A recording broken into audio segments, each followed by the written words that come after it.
So welcome back to our YouTube channel students. आज हम करेंगे क्लास 10th का साइंस का chapter metal and non metal के कुछ इंपॉर्टेंट एमसीक्यूज क्वेश्चंस। चलिए स्टूडेंट करते हैं question number 1। A metal and a non metal that exist in liquid state at the room temperature are respectively. ठीक है, तो वो मेटल और एक नॉन मेटल जो रूम टेम्परेचर में यानी 27 या 40 की रेंज में, डिग्री सेल्सियस की रेंज में लिक्विड रखते हैं। ठीक है, तो हमारे पास एक मेटल में मरकरी है और नॉन मेटल में ब्रोमीन है। ठीक है, तो करेक्ट ऑप्शन क्या रहेगा? ऑप्शन सी इसका करेक्ट ऑप्शन रहेगा। Okay, question number 2, assertion reason question. Metal in assertion पढ़ते हैं हम। Metal in the middle of the activity series are found in nature as sulphides और कार्बोनेट। ठीक है, तो ये हमें क्या बोल रहे हैं कि जो मेटल्स होते हैं जो एक्टिविटी की सीरीज में मिडल में होते हैं, ठीक है, वो कैसे फाउंड होते हैं नेचर में? या तो सल्फाइड के फॉर्म में होते हैं, कार्बोनेट के फॉर्म में होते हैं। तो ठीक है, ये हमारे पास ठीक है, असर्शन ठीक है। रीजन चेक करते हैं। तो sulphides ores are calcinated whereas carbonate ore are roasted to extract metals from them. ठीक है, तो ये जो सेकंड स्टेटमेंट है फॉल्स स्टेटमेंट है। पहली स्टेटमेंट ठीक है, सेकंड स्टेटमेंट कौन सी है? फॉल्स। तो करेक्ट ऑप्शन क्या रहेगा हमारा? ऑप्शन सी करेक्ट ऑप्शन रहेगा इसका। ठीक है, assertion A is true but reason is false. तो चलिए करते हैं question number 3।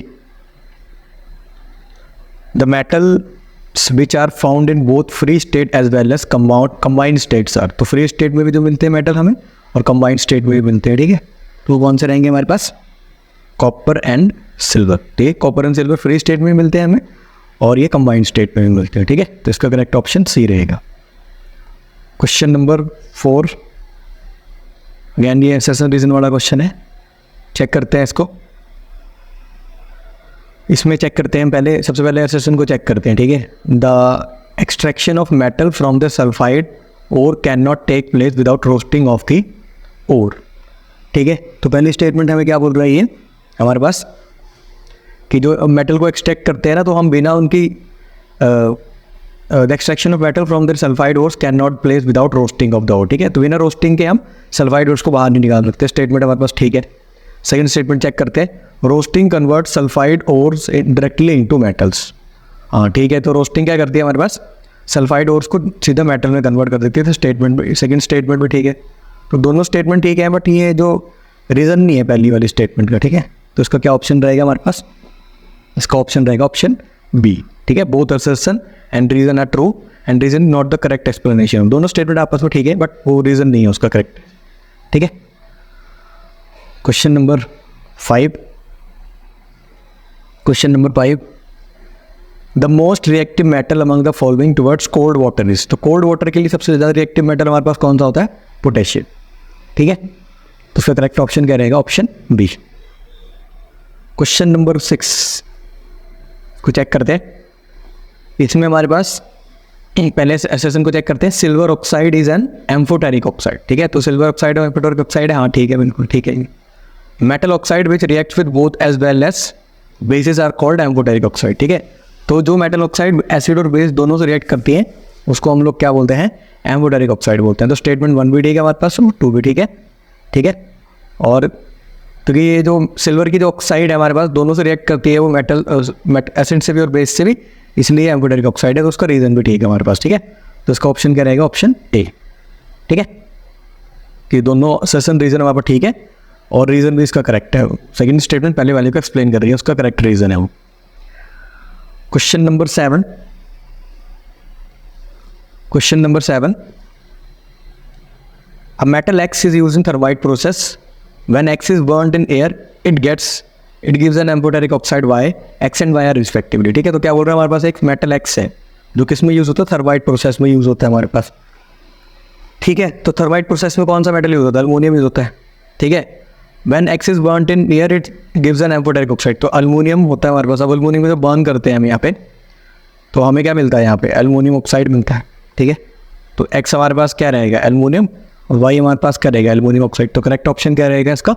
Option B. So question number 8 करते हैं अब जरा। Question number 8, the number of electrons in the outermost shell of an atom of an non metal can be. अब कह रहे हैं कि नॉन मेटल के जो आउटर मोस्ट शेल में कितने इलेक्ट्रॉन्स होते हैं। ठीक है, तो देखो मेटल हमारे पास क्या होते हैं? मेटल्स हमारे पास होते हैं जो लूज़ करते हैं इलेक्ट्रॉन्स को। क्या करते हैं? वो इलेक्ट्रॉन्स को लूज़ करते हैं।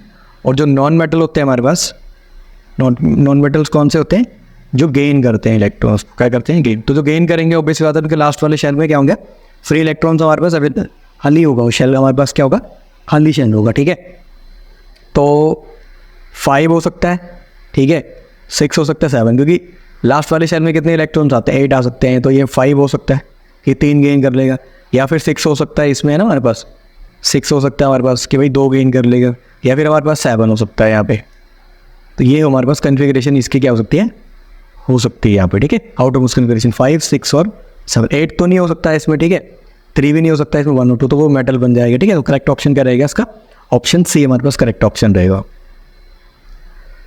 सो क्वेश्चन नंबर 9 करते हैं अब जरा। Among the following the metal with the lowest density, तो इनमें से कौन सा मेटल है इसकी लोएस्ट डेंसिटी हमारे पास, ठीक है। तो लिथियम की सबसे लोएस्ट डेंसिटी रहेगी, फैक्ट बेस्ड क्वेश्चन है ये। Question number 10। सो क्वेश्चन करते हैं यहाँ पे हम, galvanization is a method of protecting iron from rusting by coating with a thin layer of. तो गैल्वेनाइजेशन हमारे पास एक प्रोसेस होती है, इसमें आयरन को क्या करते हैं? रस्टिंग से प्रिवेंट करते हैं। तो किस चीज़ की कोटिंग करते हैं इसके ऊपर? तो उसमें हम करते हैं जिंक की कोटिंग करते हैं। तो इसका क्या करेक्ट ऑप्शन रहेगा? ऑप्शन सी इसका करेक्ट ऑप्शन रहेगा, ठीक है, zinc. Question number 11। Which of the following statement is true for an amphoteric oxide? तो एम्फोटेरिक ऑक्साइड के लिए कौन सी स्टेटमेंट हमारे पास ट्रू रहेगी, इसको देखते हैं। So it reacts only with acid, नहीं, एम्फोटेरिक ऑक्साइड दोनों से रिएक्ट करती है, एसिड से भी और बेस से भी रिएक्ट करती है। सो ये वाली तो रॉन्ग स्टेटमेंट है हमारे पास। It reacts with acid as well as base to form salt and hydrogen gas, नहीं, सॉल्ट एंड हाइड्रोजन गैस नहीं बनाती, वो हमारे पास क्या बनाती है? तो जो एम्फोटेरिक ऑक्साइड होती है रिएक्ट करती है एसिड से और वेल एज बेस से, सॉल्ट एंड वाटर बनाती है वो, ठीक है। तो ये करेक्ट ऑप्शन सही रहेगा इसका। क्वेश्चन नंबर 12 करते हैं अब हम। मेटल ऑक्साइड हमारे पास generally react with acids but few oxides of metal also react with bases such metallic oxides are, ठीक है। तो कह रहा है जो मेटल ऑक्साइड तो जनरली एसिड से रिएक्ट करती हैं, बट कुछ ऐसी ऑक्साइड्स भी होती हैं ना जो बेसिस से भी रिएक्ट करते हैं, जो एम्फोटेरिक ऑक्साइड होती है हमारे पास, ऊपर भी पढ़ा हमने, है ना। तो कौन सी है इस वजह से सच मेटल ऑक्साइड साहब? तो कौन सा हमारे पास जो मेटल है जो एम्फोटेरिक ऑक्साइड बनाता है हमारे पास, ठीक है। तो हमारे पास एक तो जिंक ऑक्साइड हमारे पास क्या होती है? एम्फोटेरिक होती है, और एक एल्युमिनियम ऑक्साइड हमारे पास एम्फोटेरिक होती है। तो करेक्ट ऑप्शन क्या रहेगा इसका? Option B, okay. Question number 13 करते हैं जनाब। Bronze is an alloy of, तो ये फैक्ट बेस्ड क्वेश्चन है कि ब्रॉन्ज किसका एलॉय है हमारे पास, ठीक है। तो ब्रॉन्ज हमारे पास किसका एलॉय होता है? कॉपर और टिन का एलॉय होता है। तो इसका करेक्ट ऑप्शन क्या रहेगा? Option D. So question number 14। Which of the following pair will give displacement reactions? अब कह रहा है कौन सा पेयर इसमें से डिस्प्लेसमेंट रिएक्शन देगा। तो डिस्प्लेसमेंट रिएक्शन के बारे में हमको पता है ना क्या होता है कि भाई जो हाई रिएक्टिव मेटल होता है वो लो रिएक्टिव मेटल की जगह ले लेता है ना, इसको डिस्प्लेस कर देता है हमारे पास, ठीक है। तो अगर हम क्या करेंगे, कॉपर को डालेंगे Ag, ठीक है, सिल्वर नाइट्रेट में, तो कॉपर क्योंकि ज़्यादा रिएक्टिव होता है इससे, तो क्या करेगा, कॉपर इसकी जगह ले लेगा, कॉपर नाइट्रेट की क्या ले लेगा, कॉपर इसकी जगह ले लेगा, और यहाँ पे हमारे पास जो सिल्वर होगा वो अलग निकल जाएगा हमारे पास, ओके। तो करेक्ट ऑप्शन क्या रहेगा इसका? ऑप्शन डी हमारे पास करेक्ट ऑप्शन रहेगा, ठीक है। और ये हमारे पास इस तरीके से रहेगा, कॉपर नाइट्रेट, क्योंकि कॉपर की वैलेंसी 2 होगी हमारे पास। So question number 15।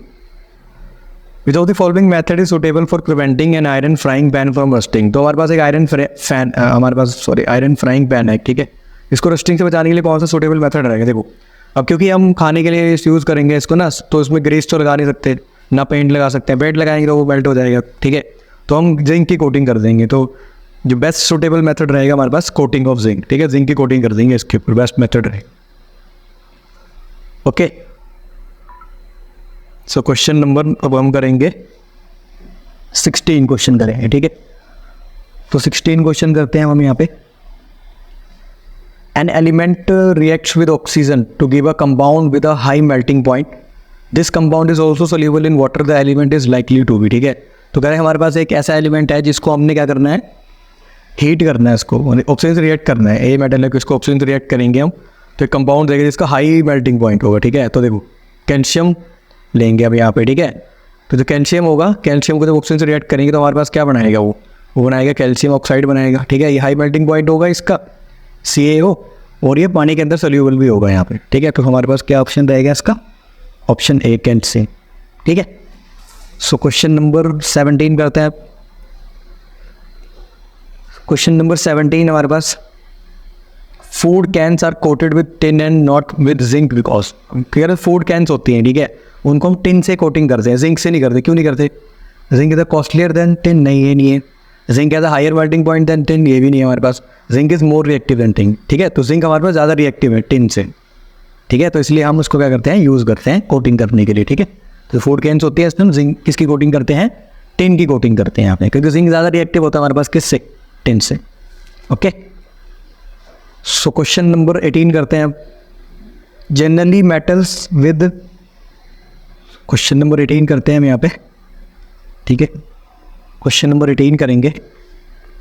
Generally metals react with acids to give salt and hydrogen gas, ठीक है, तो मेटल को जब हम एसिड रिएक्ट करते हैं तो हमें क्या देता है, वो एक सॉल्ट देता है और साथ में क्या मिलता है हमें वहाँ से, हाइड्रोजन गैस जनरली, है ना।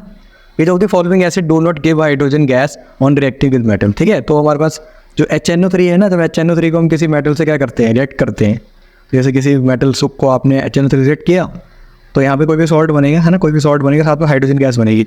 बट ये जो हमारे पास HNO3 होता है ना, ये एक गुड ऑक्सीडाइजिंग एजेंट होता है। जैसे H2 बनता है ना, इसको ऑक्सीडाइज कर देता है कि इसमें H2O में, ठीक है, NCERT में हमारे पास ये दिया हुआ है फैक्ट। जैसे HNO3, जैसे हाइड्रोजन बनेगा, HNO3 इसको क्या कर देगा, ऑक्सीडाइज कर देगा वाटर में, तो हाइड्रोजन गैस लिबरेट नहीं हो पाएगी वहाँ पे। तो करेक्ट ऑप्शन क्या रहेगा इसका, ऑप्शन सी, ठीक है। सो क्वेश्चन नंबर 19 करते हैं। Metals are refined by using different methods, which of the following methods are refined by electrolytic refining, ठीक है, तो हमारे पास अलग अलग मेथड्स होते हैं मेटल को रिफाइन करने के लिए।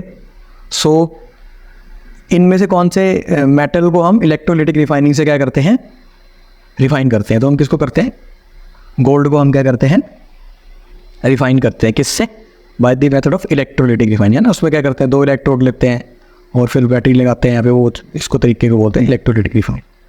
तो करेक्ट ऑप्शन इस क्या रहेगा इसका, option A. So question number, अच्छा ये हमारे पास ये तो है, और साथ में ये भी है ना, ये कॉपर को भी करते हैं, तो करेक्ट ऑप्शन इसका ये बन जाएगा, ठीक है, first and second, gold and copper, ठीक है। So last question, question number 20, stainless steel is very useful material for our life. In stainless steel iron is mix with, तो कह रहे हैं जो स्टील किस से मिला के बनाया जाता है, ठीक है, तो हम क्या करते हैं, स्टील को आयरन के साथ, आयरन लेते हैं, उसमें निकल लेते हैं और साथ में क्रोमियम को मिक्स करके बनाते हैं, ठीक है। तो करेक्ट ऑप्शन हमारे पास क्या रहेगा, ऑप्शन ए इसका, ठीक है। सो थैंक यू स्टूडेंट्स, ये थे हमारे पास टॉप 20 MCQs इस चैप्टर के। So please like and subscribe YouTube channel, इससे हमें और भी वीडियोज़ बनाने की मोटिवेशन मिलती है।